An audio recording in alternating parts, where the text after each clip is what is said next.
Cultural and Literary forum of Bengal আয়োজিত 3 দিনের আন্তর্জাতিক চলচ্চিত্র উৎসব শুক্রবারে তার সমাপন হলো। সমাপন অনুষ্ঠানে প্রধান অতিথি হিসাবে উপস্থিত ছিলেন বাংলা চলচ্চিত্র জগতের অভিনেত্রী মমতা শঙ্কর। চলচ্চিত্র জগতে অবদানের জন্য তাকে আজীবন সম্মাননা প্রদান করা হয়। অনুষ্ঠানে প্রাক্তন মেয়র জিতেন্দ্র তিওয়ারি, আসানসোল দক্ষিণের বিধায়িকা অগ্নিমিত্রা পাল, বিজেপি জেলা সভাপতি বাপ্পা চ্যাটার্জি, চৈতালি তিওয়ারি সহ শিল্প ও সংস্কৃতি জগতের অনেক বিশিষ্ট ব্যক্তিত্ব উপস্থিত ছিলেন।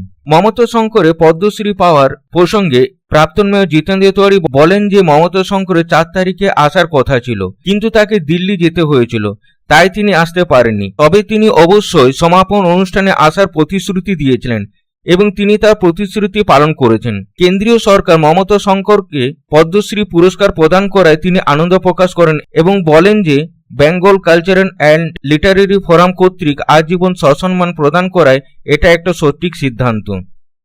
প্রায় 1 মাস আগে আমরা যখন ওনাকে অ্যাপ্রোচ করি যে cultural and Literary forum of Bengal আসানসোলে একটা অনুষ্ঠান করে ওনাকে লাইফ টাইম অ্যাচিভমেন্ট অ্যাওয়ার্ড দিতে চায়, উনি সম্মতি দিয়েছিলেন এবং পরবর্তী ক্ষেত্রে ভারত সরকার পদ্মশ্রী পুরস্কারে ওনার নাম ঘোষণার পর আমরা আরও গর্ববোধ করি যে আমাদের চয়েস একদম ঠিক ছিল, সঠিক ব্যক্তিকে আমরা আসানসোলে আনতে চেয়েছিলাম। এবং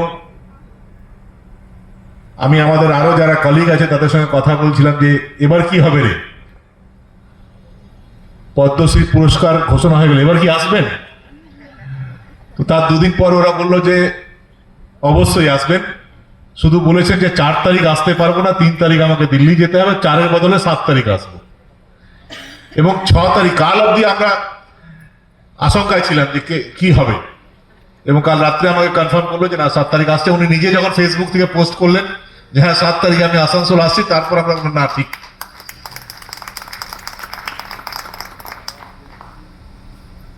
দেখুন, সবারই নিজের শহরকে নিয়ে, নিজের রাজ্যকে নিয়ে, নিজের দেশকে নিয়ে স্বপ্ন দেখা উচিত। দেশে প্রধানমন্ত্রী হিসাবে যারা থাকবেন তারা স্বপ্ন দেখবেন যে বিশ্বের মানচিত্রে আমাদের ভারতবর্ষ প্রথম স্থানে যাক। রাজ্যের ক্ষমতার চাবিকাঠি যার হাতে থাকবে তারও স্বপ্ন দেখা উচিত যে দেশের মানচিত্রে তার রাজ্য প্রথম স্থানে যাক।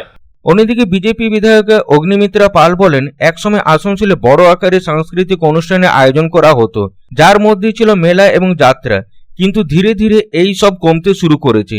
তিনি জিতেন্দ্র তিওয়ারি এবং চৈতালি তিওয়ারিকে ধন্যবাদ জানান। বলেন, যারা এই আন্তর্জাতিক চলচ্চিত্র উৎসবের আয়োজনের মাধ্যমে আসানসোলকে তার সাংস্কৃতিক পরিচয় ফিরিয়ে দেওয়ার উদ্যোগ নিয়েছিলেন।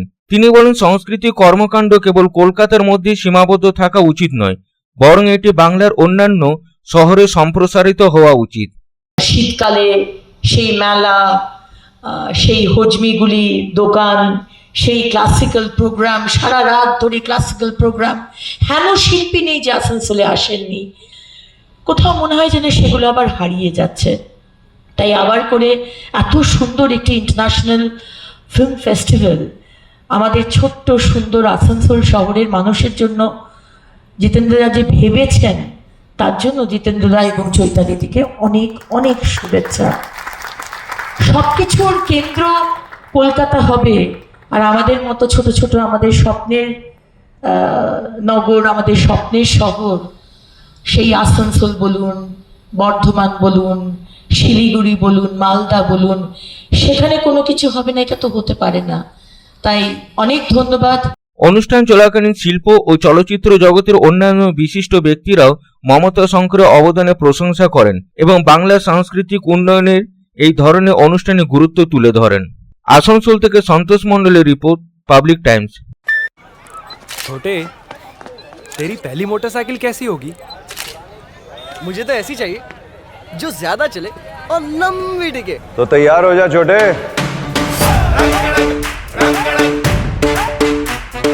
अरे मोटरसाइकिल लेने के लिए होंडा की 100 आ रही है, जो ज्यादा चले ज्यादा टिके। आ रही है होंडा की 100, होंडा के भरोसे के साथ।